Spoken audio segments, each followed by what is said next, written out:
Hey Southo, it's Mrs. Z, and in honor of Black History Month and Hank Aaron's birthday, I would like to read Hank Aaron, Brave in Every Way by Peter Goldenbach, illustrated by Paul Lee.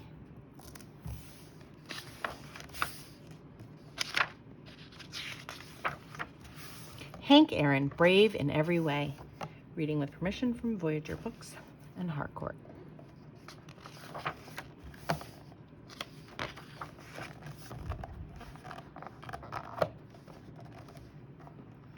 From the moment Hank Aaron was born, on February 5th, 1934, his father Herbert wanted him to know the joy of playing baseball in open, grassy fields, and his mother, Estella, dreamed that one day he would make a difference in the world.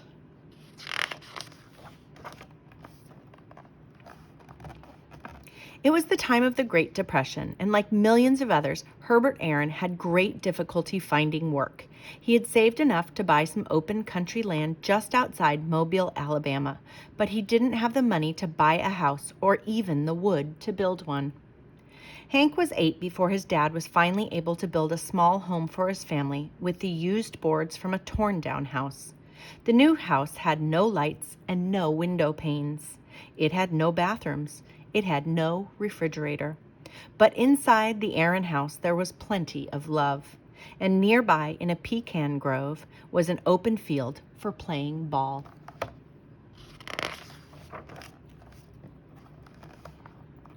Hank loved living in the country, and he loved playing ball. There were days in school when Hank could think of nothing else. He would stare out the window, wishing he were on the ball field. But his mama had her heart set on Hank going to college. Hank, try to be the very best, she would say. Set goals for yourself and don't let anyone stop you from achieving them. Hank's goal was to be a major league ball player. Though his father didn't want to discourage Hank, he wanted him to be realistic. There aren't any colored players in the major leagues, he reminded Hank. It was true. Blacks were prohibited from playing in any major leagues. But that didn't stop Hank from dreaming, and America was beginning to change. The year Hank turned 13, Jackie Robinson joined the Brooklyn Dodgers. Major League Baseball had its first black player, and Robinson quickly became a star.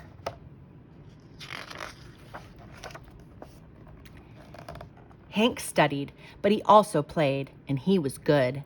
So good that when he had just turned 16, he was offered $10 a game to play shortstop for a local team called the Black Bears. Hank was afraid his mama wouldn't let him play. The Black Bear players were grown men, and worse still, the team played on Sundays, the holy day of rest. He was sure his mama would object. But Hank wanted to play with the Black Bears more than anything, so he put his fears away and asked permission.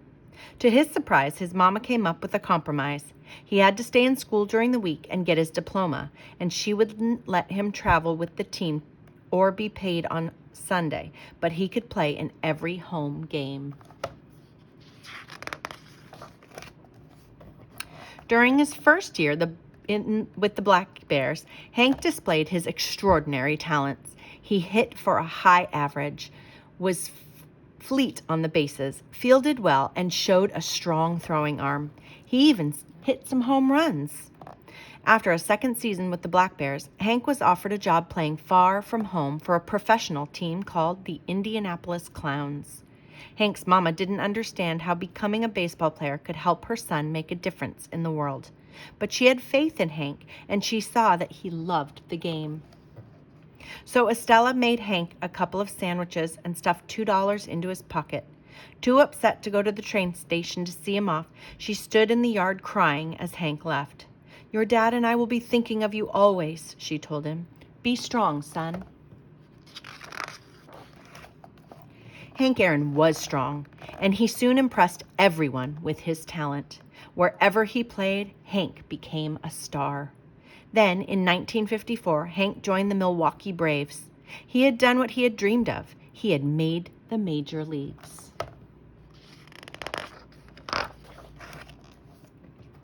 Hank soon established himself as one of the leading home run hitters in the game. In 1956, he became the second youngest player ever to win the National League batting title. In 1957 and 1958, his powerful hitting led the Braves to the league championships. Hank remembered his father's determination and his mama's advice. Be the best you can be and keep your eyes on the goal. He became hungrier to excel. He decided to try to break the career home run record of Babe Ruth, baseball's most beloved hero.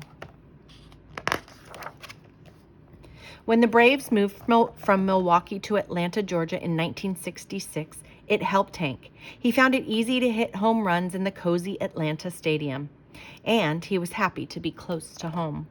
But some people resented Hank's success because of the color of his skin. He began to get 1 or 2 unsigned letters each week filled with insults and nasty names.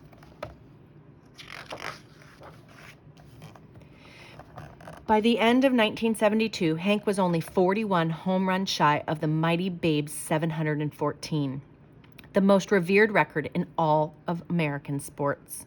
Hank was excited, but he was getting more and more angry letters claiming that a black man should not be challenging the record of a white man.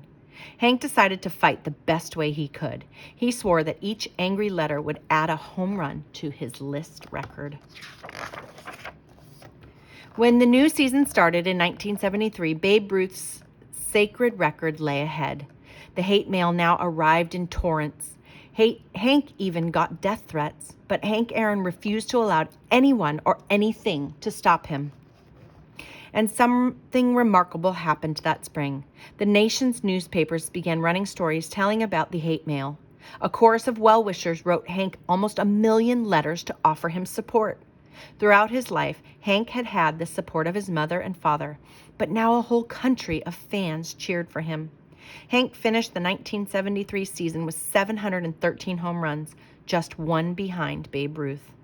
In Atlanta, on the final day of the season, the appreciative fans rose and gave him a 5-minute standing ovation.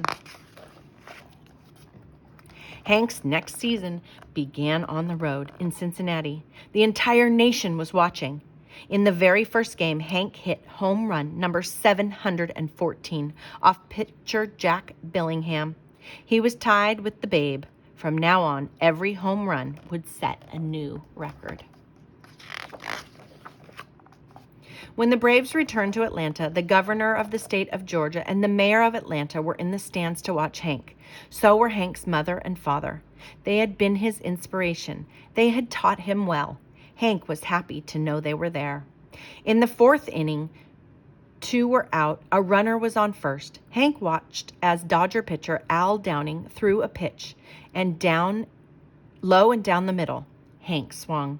The ball rocketed just over the head of the shortstop. It kept rising and rising until it sailed over the top of the high wall in left field and landed in the Braves bullpen for home run number 715. Lights flashed and fans cheered. Estella Aaron felt fear as well as joy. She remembered the hate mail and the death threats.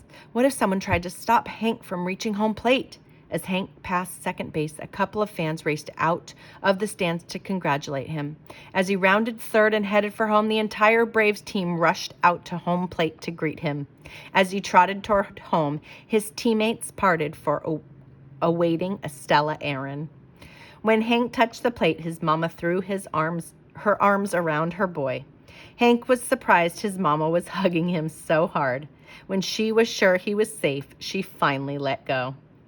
On this glorious day, before an entire nation, her son, Hank, had fulfilled his dreams. That night, when he was alone at last, Hank got down on his knees, closed his eyes, and thanked God for pulling him through. And that was Hank Aaron, brave in every way.